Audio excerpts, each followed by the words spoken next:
পৃথিবীর মোট জলপৃষ্ঠের শতকরা 46% বা প্রায় অর্ধেকই এই প্রশান্ত মহাসাগরের অন্তর্ভুক্ত। পূবে আমেরিকা 5 ডিগ্রি উত্তর অক্ষাংশ বরাবর এই মহাসাগরের বিস্তৃতি সবচেয়ে বেশি। ইন্দোনেশিয়া থেকে শুরু করে কলম্বিয়ার উপকূল পর্যন্ত এই এলাকার দৈর্ঘ্য প্রায় 20,000 কিলোমিটার। অর্থাৎ এর মধ্যে 5টা চাঁদকে অনায়াসে ডুবিয়ে দেওয়া যাবে। একইভাবে উত্তরে আর্কটিক সাগর থেকে সেলসিয়াস থেকে শুরু করে বিষুবীয় এলাকায় সর্বোচ্চ 30 ডিগ্রি সেলসিয়াস পর্যন্ত হতে পারে। তাপমাত্রার মতো প্রশান্ত মহাসাগরের পানির লবণাক্ততাও এলাকা ভেদে ভিন্ন হয়ে থাকে। বিজ্ঞানীদের গবেষণা অনুযায়ী এর লবণাক্ততা প্রতি 1000 অণুতে সর্বোচ্চ 37 থেকে শুরু করে 32 পর্যন্ত ওঠানামা করে থাকে।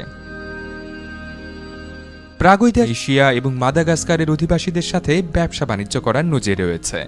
ধীরে ধীরে সামুদ্রিক এই বাণিজ্য প্রশান্ত মহাসাগর বা প্যাসিফিক ওশানের নাম রেখেছিলেন পর্তুগালের অভিযাত্রী ফার্দিনান্দ ডি ম্যাজেলান। 1521 সালে দক্ষিণ আমেরিকার সর্বদক্ষিণ প্রান্ত পেরিয়ে তার নৌবহর এই মহাসাগরে অবতীর্ণ হয়েছিল। দক্ষিণ আমেরিকার সর্বদক্ষিণ প্রান্তটি এই অভিযাত্রীর প্রতি শ্রদ্ধা দেখিয়ে স্ট্রেইট অব ম্যাজেলান রাখা হয়। সেই স্ট্রেইট অব ম্যাজেলানের ঝঞ্ঝাসাগর পরবর্তীতে এই নামটি প্রশান্ত মহাসাগর হিসেবে প্রতিষ্ঠা পায়। প্রশান্ত মহাসাগরের গড় গভীরতা প্রায় 4000 মিটার বা 4 কিলোমিটার। তবে পৃথিবীর 10টি গভীরতম বিন্দুর প্রথম 5টি প্রশান্ত মহাসাগরে অবস্থিত। বিশ্বের বৃহত্তম জলাশয় ঘিরে রয়েছে প্রায় অর্ধশত স্বাধীন ও সার্বভৌম দেশ, যার মধ্যে উল্লেখযোগ্য কিছু দেশ হচ্ছে Argentina, Australia, Canada, Indonesia, Japan, Malaysia, Mexico, New Zealand, Russia, Singapore, Thailand, Vietnam এবং যুক্তরাষ্ট্র। এছাড়া চীন এবং তাইওয়ানের দখলেও এই মহাসাগরের কিছু অংশ রয়েছে। শুধু তাই না, এই মহাসাগরের বিভিন্ন স্থানে রয়েছে 25,000-এরও বেশি দ্বীপ। পৃথিবীর আর কোনো জলাশয়ে এত বেশি সংখ্যক দ্বীপের অবস্থান নেই। এই দ্বীপগুলোর মধ্যে আয়তনের ছাড়া এই মহাসাগরে অবস্থিত 25,000 দ্বীপ ও তার অধিবাসীদের মূলত 3টি ভাগে ভাগ করা হয়েছে।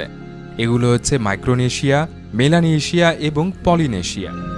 নাম প্রশান্ত মহাসাগর হলেও ভূমিকম্প, আগ্নেয়গিরির অগ্ন্যুৎপাত, সামুদ্রিক ঝড় আর সুনামির মতো মহাবিপজ্জনক প্রাকৃতিক দুর্যোগের জন্ম দিতে এই সমুদ্রের জুড়ি মেলাভার। বিশ্বের সবচেয়ে সক্রিয় দুটো ট্রপিক্যাল সাইক্লোন বেসিনের অবস্থান এই প্রশান্ত মহাসাগর। অন্যদিকে উত্তর পশ্চিম প্রশান্ত মহাসাগরে অবস্থিত বেসিনে উৎপন্ন ঝড়গুলো টাইফুন নামে পরিচিত, যা সাধারণত জাপান এবং পূর্ব এশিয়ার বিভিন্ন দেশে আঘাত হানে। শুধু তাই না, এই প্রশান্ত মহাসাগর জুড়ে বিস্তৃত রয়েছে প্রায় 40,000 কিলোমিটার বা 25,000 মাইল দীর্ঘ আগ্নেয়গিরির একটি বেল্ট। রিং অফ ফায়ার নামে কুখ্যাত এই বেল্টে পৃথিবীর শতকরা 75% সক্রিয় আগ্নেয়গিরির অবস্থান, সংখ্যার হিসেবে যা 450-রও বেশি। কন্টিনেন্টাল এবং ওশানিক একাধিক প্লেটের সংযোগস্থল হিসেবে এই রিং অফ ফায়ার পৃথিবীর শতকরা 90% ভূমিকম্পের জন্য দায়ী। এর পাশাপাশি প্রশান্ত মহাসাগরের জলবায়ুর কারণে এই প্রশান্ত মহাসাগরের 3 প্রান্ত কিন্তু প্রতি বছর গড়ে 2.5 সেন্টিমিটার বা 1 ইঞ্চি করে সংকুচিত হচ্ছে। অর্থাৎ প্রতি 2 বছরে প্রশান্ত মহাসাগর গড়ে 1 বর্গ কিলোমিটার করে ছোট হয়ে আসছে। এর বিপরীতে অবশ্য আটলান্টিক মহাসাগরের আয়তন প্রতি বছর একটু একটু করে বৃদ্ধি পাচ্ছে। পৃথিবীর বৃহত্তম মহাসাগরের জীব বৈচিত্র্যের পরিমাণও বিশ্বের সর্বোচ্চ, অর্থাৎ বিশ্বের সর্বোচ্চ সংখ্যক সামুদ্রিক জীব এই প্রশান্ত মহাসাগরেই বসবাস করে।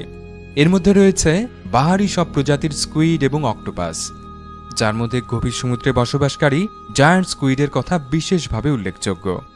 আর আছে নানা প্রজাতির তিমি, হাঙর, টুনা, সার্ডিন আর ম্যান্টিস রের মতো অসংখ্য প্রজাতির জীব।